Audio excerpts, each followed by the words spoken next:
Thank you. Thank you. Thank you. Thank you. Thanks for tuning in. Thank you. You know, today in the world we live in, sometimes we have to deal with some real animals out there. And most small business owners at one time or another could actually feel like they're literally working in a zoo.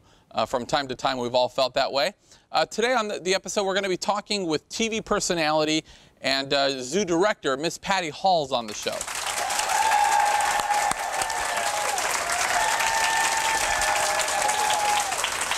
She's a phenomenal woman. Many of you know that from the hit show on Animal Planet, The Little Zoo That Could. We're also going to be hearing from real estate guru Amy Norris is stopping by.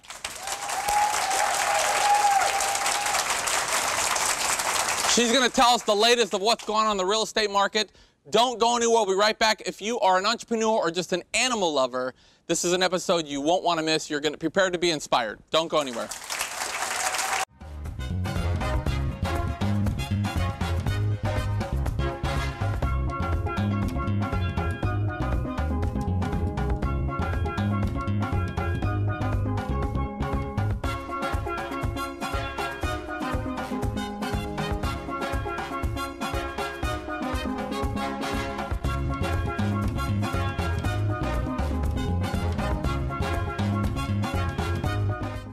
Come experience Nolan's. Savor award-winning steaks, Greek-style cuisine, fresh local seafood, and an extensive choice of wines. Whether you'd like to reserve the large private dining room, enjoy a meal on an outdoor deck, or rock the night away in our lounge, Nolan's now celebrating 25 years of exceeding your expectations for casual fine dining, live entertainment, and dancing nightly. When visiting Gulf Shores, Alabama, make sure to visit the Gulf Coast Zoo, home of the Little Zoo That Could from Animal Planet. Get up close in our petting zoo. Enjoy our unique animal encounters. More than 300 monkeys, bears, reptiles, big cats, parrots, and more call Gulf Coast home.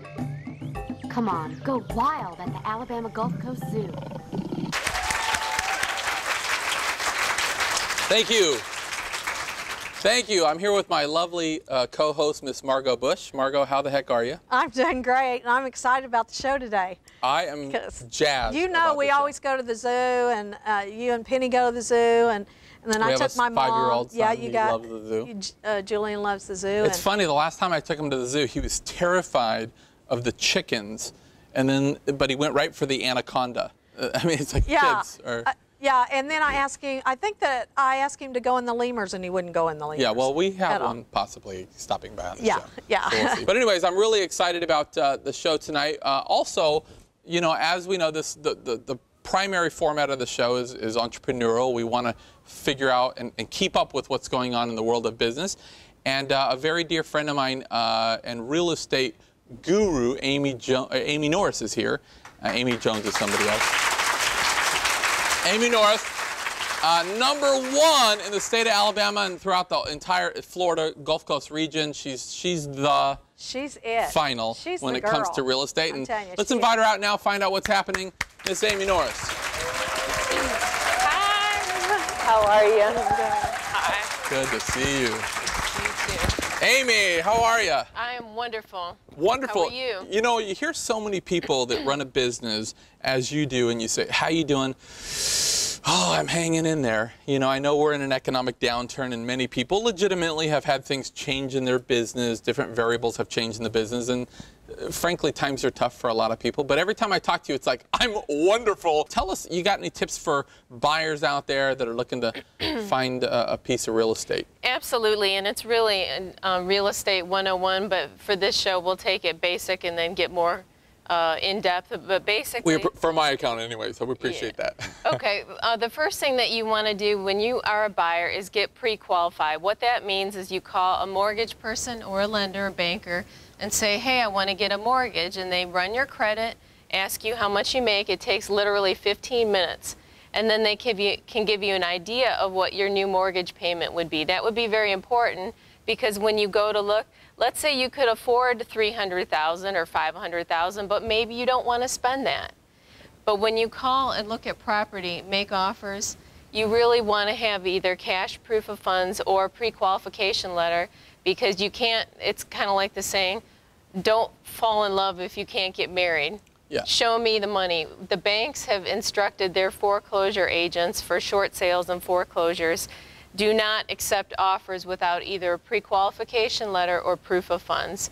Well, and if you don't go through that step, you might, like you say, go see something that you fall in love with. Yeah. Now you're emotional and you can make a bad financial decision to where that really straps you for the next 20, 30 years or puts you in risk of losing. Yeah, okay? You don't want to end up as another foreclosure. That's worse than not having it. And real quick, what about a tip for, let's say we're not a buyer, but we're sellers. Okay. Right now we have a property. Give us a couple things we can do if we're a seller. Sure, declutter. Take out as much as you can. Things like, especially in the bathroom, you know, your toothbrushes, your scope. We don't need to see any of that. And I've even heard like photos of your family, because it's hard for people to visualize if it's all your family. You want to have more neutral. Yeah, if possible, but especially, you know, in this case, less is really more, because what we want the rooms to look as big as possible. And there's been studies done that if there's a lot of clutter and mess, people, they just get a bad feeling. So the more open it is, the better it is. Now, if people want to check you out or get a piece of real estate or sell with the property they have, you can find out more at amysellsthebeach.com. Yeah. Thank you so much for stopping by, Amy. We'll be right back with Patti Hall from The Little Zoo That Could. Stick with us. Don't go anywhere. Come experience Nolan's. Savor award-winning steaks, Greek-style cuisine, fresh local seafood, and an extensive choice of wines. Whether you'd like to reserve the large private dining room, enjoy a meal on an outdoor deck, or rock the night away in our lounge, Nolan's, now celebrating 25 years of exceeding your expectations for casual fine dining, live entertainment, and dancing nightly.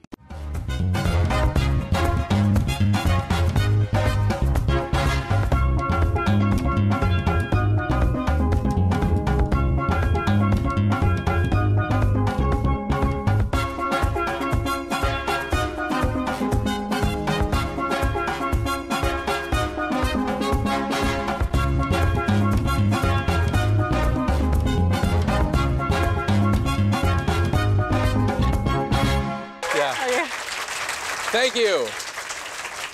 Thank you. Thank you.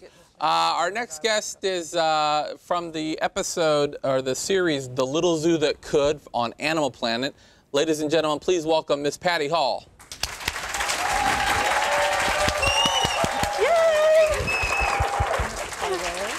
How are you? Hi there, darling. Great to see you. You too. Good to see you. Patti, I'm so excited to have you on the show. I've been to your zoo several times. Yes, you have. And you've given me really the red carpet treatment. I know I actually got to go and feed, I don't think it's normally on the tour, but I got to feed like 500-pound tigers. That's right, with a baby bottle. With a baby bottle.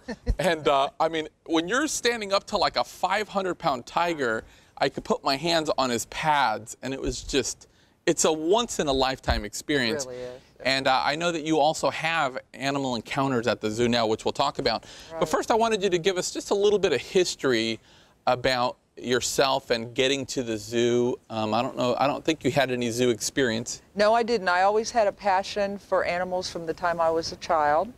I wanted to be a veterinarian. And when I met my high school counselor, going into my junior year of high school, I went to an all-girl Catholic school, and I was told that I couldn't be a veterinarian because I was a woman, and they did not accept females in veterinarian school in the late 60s. Unbelievable. And now, yeah, and now it's become a woman-dominated industry. Good for them. We 40 years. 40 years. Yay, women power. Yep. Now, originally, I know that with the Alabama Gulf Coast Zoo, originally, obviously, it's gotten world renowned. People from all over the world come here, and we'll talk about why. But I know that originally you were hired to actually close down the zoo. Is that right? Actually, I started there as a volunteer because when we moved to this area, that was my passion. And I volunteered 32 to 40 hours a week. Wow. And then the zoo, a lot of zoos have a very hard time financially. It's ups and downs a lot. And the zoo, in 8 years that it had been opened, it never made a profit or even came close to making ends meet. So I was literally hired to work that summer as director from June of 1997 and to shut the zoo down in after Labor Day.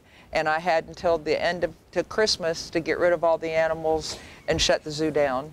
Wow. Now, I accepted the job with my fingers crossed behind my back because I really wasn't planning on doing that. Oh, really? Yeah, I really wanted to see it go, and I knew the community, and I mean, I tried to, you know, put it out to the community, see how the community really wanted the zoo.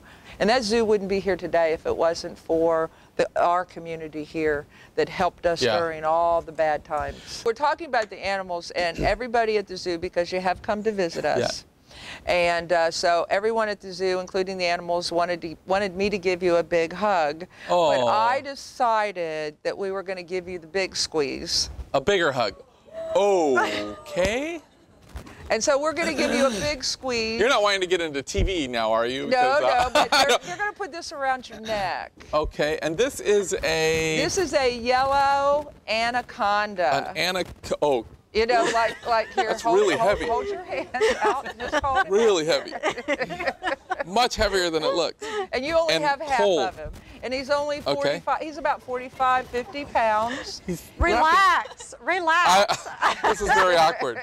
Okay, and what would something like this, where's the head? What would something like this eat? Large rodents. Okay. Small deer. Small deer? Anything in the in the rainforest. Yes. Okay. Yeah. Well, this grip around my hand is actually, he's really well, they're a constrictor, and so they wrap themselves around and eat their prey. Wow. But he's only. Let me just tell you, they can go up to 25 pounds. Or 25 feet. He's only 9 foot. And he's 45 pounds, so it's about 6 pounds a foot. Okay.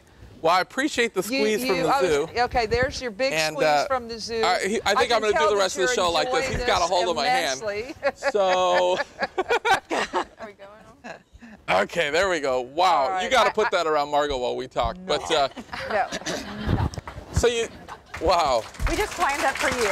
We just planned it for you. Margot has a lot of things planned for you. I know that. You know, with everything you've done, you guys have some big plans now for a new zoo. Let's talk a little bit about that. I think that the zoo that you guys are planning on now is completely an environmental sustainable zoo. How come that was so important to you? Well, it took us, we were so surprised. The very first episode of The Little Zoo That Could aired, and the next day at 1 o'clock, a local businessman, Mr. Clyde Ware, and his daughter Andrea came to me and donated the first 25 acres. As we were trying to figure out how and what kind of zoo we were going to build other than getting it off the island and away from the shoreline, we came up with the environmentally sustainable zoo.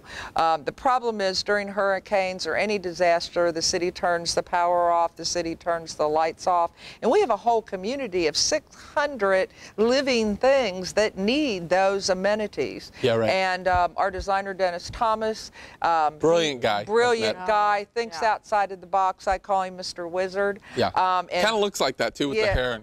Yeah, really. Yeah. So he asked me, he says, what kind of zoo do you want? And I said, I can tell you what I don't want.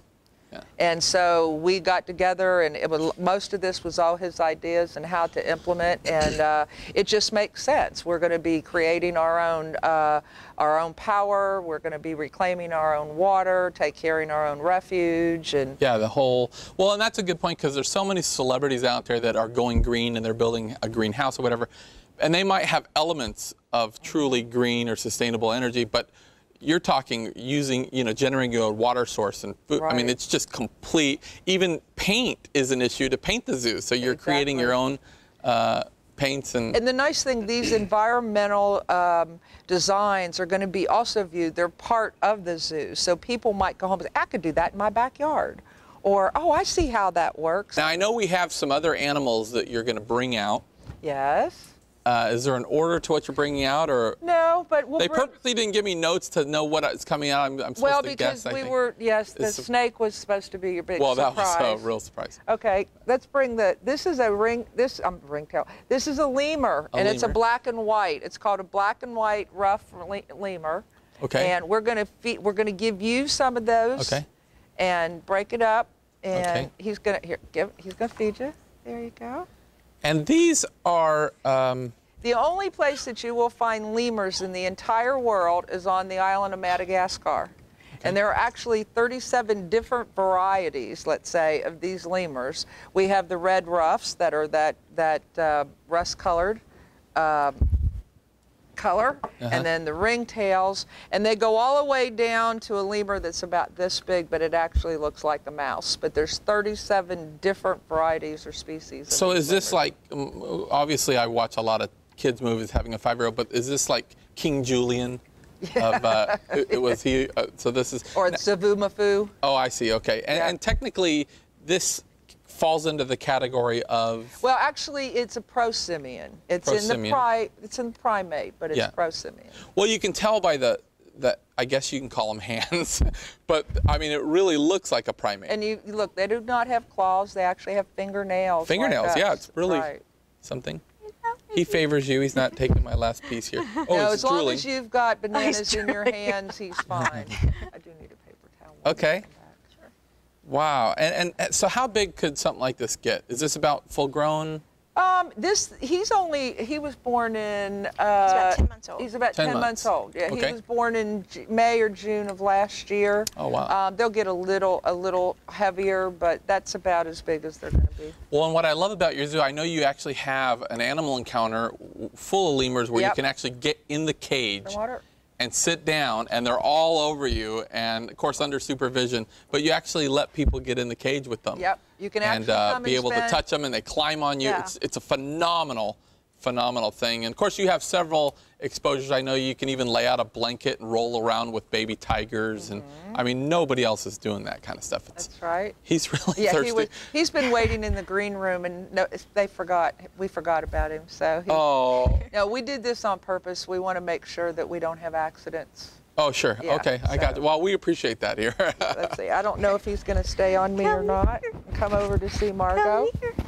Sorry. Yeah, I've been in the lemur cage, and yeah, that's one of the things that I think that's really important. And what we wanted to do at the zoo is, I think if people can feel, touch, have their picture taken, they connect. Yeah. And if we can entertain you, and you can have a great day at the zoo, but if you walk away with just a little bit more respect for animals, then we feel we really have done our job. Well, and like I said, I've been an animal enthusiast for a long time, besides lions.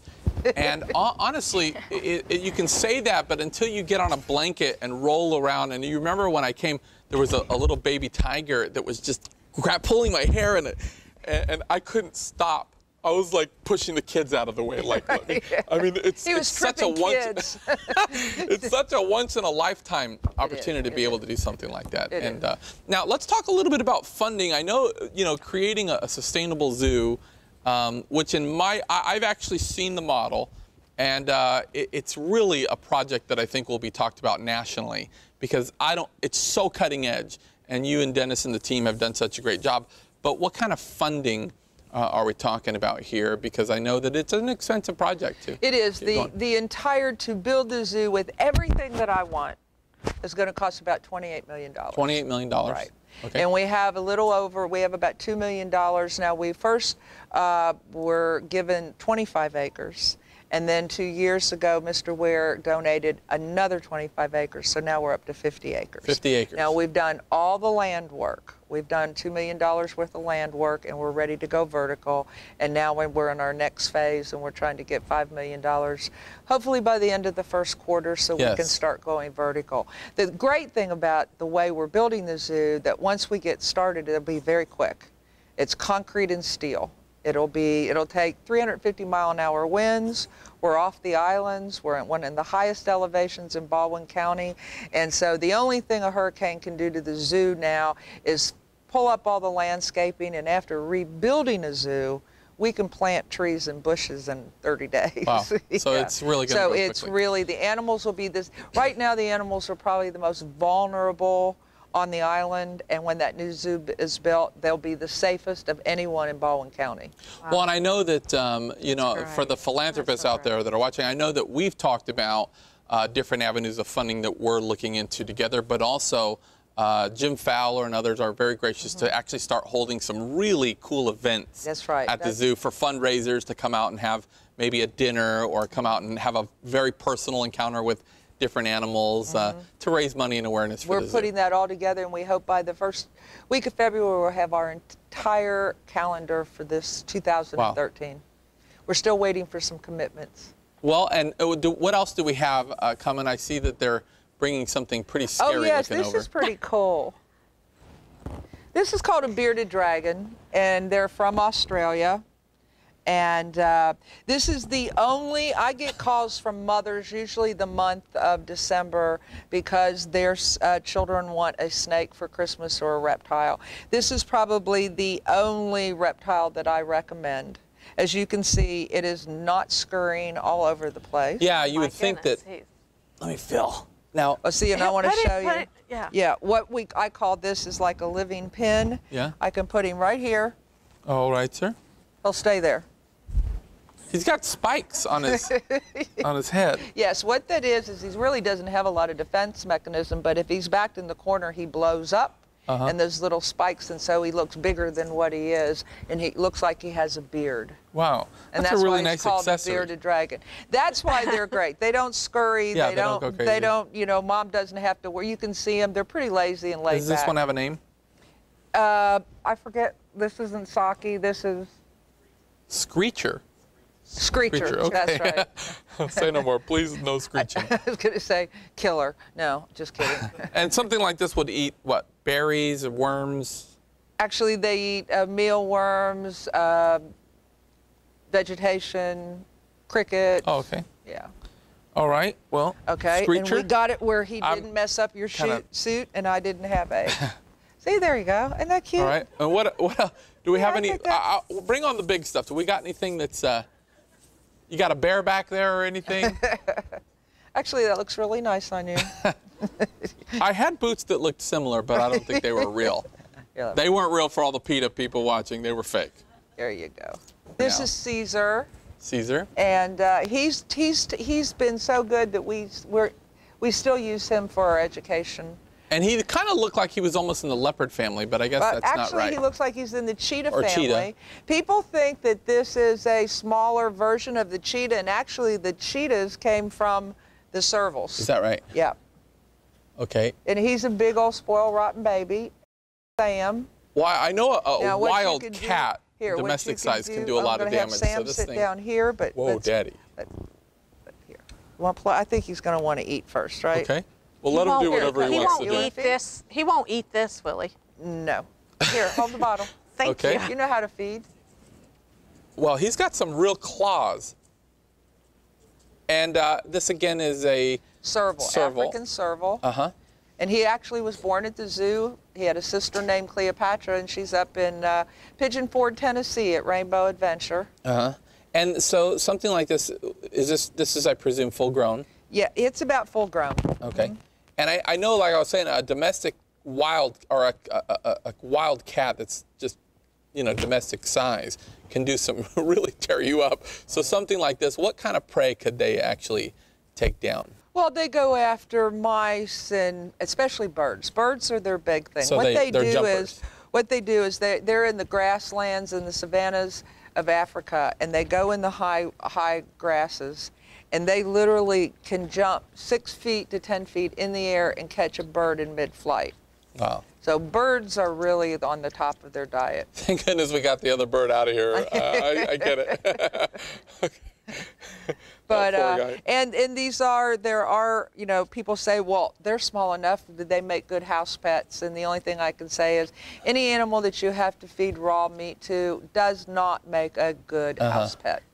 Yeah, and I know we've talked about it when That's being a at good the point. zoo, where you've talked about even some of these animals that you've grown up with that, you know, as soon as they see you, they recognize you, these big cats. you still say that you would be very leery to get in a cage with them because, you know, after all, they're wild animals. Well, we really appreciate everything that you're doing for the community. Again, we know that there's so many people that are getting involved with everything that you're doing. And, you know, we're really looking forward to it. What's next? I know that you have a book or two coming out as well. There's another documentary, another documentary coming out. So people are really can't get enough of this story. And people are looking really from across the country. People are watching what you guys are doing. And if somebody wants to get more involved out in our viewing audience, they want to come by, have an animal encounter, where can they get more information? Okay, you can go to our website, which is alabamagolfcoastzoo.com or .org. You can go there. Now, this time of the year is baby making time, and our babies now will start being born in about 6 to 8 weeks. Okay. Spring is a wonderful time to come to the zoo because that's when we are able to do more encounters and let people do a lot of hands-on. We feel that that's really important. And some of the animal encounters that you have, again, we mentioned that you can get in with lemurs. You can do lemurs. Then we have Babyland, which is all of our baby sheep and our goats and everything that's born at the zoo. We'll have baby tigers again this year. We're also throwing in a reptile garden, which is something we've never had before, and photos with kangaroos. Right now is tentative, but we're working that out. Okay. So we'll be doing a lot of hands-on. And then there's always a keeper walking around with a big snake or a big bird where you can have your pictures taken. Yeah, and they do little presentations and stuff as well. So there's a lot of education. We do a lot of hands-on. For people looking to get out there and maybe start a business that maybe involves animals or just I know you've been an entrepreneur for many years and your husband has been involved with numerous things.